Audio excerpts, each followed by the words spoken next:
Happy Thirsty Thursday. Let's get tropical today. Let's make some Blue Lagoon. It's a rum cocktail. It's not too sweet. It's kind of on the sour side and tastes like tropics.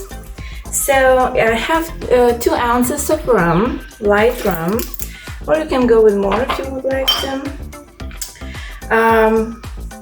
Half an ounce of blue curacao and 2 ounces of pineapple juice, 1 ounce of lime juice, and a good squirt of simple syrup. And let's shake things up.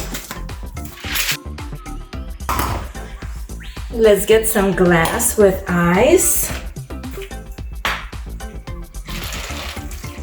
Ooh, that's a beautiful color. And top with some boat from orange and maraschino cherry. Cheers! Happy Thirsty Thursday.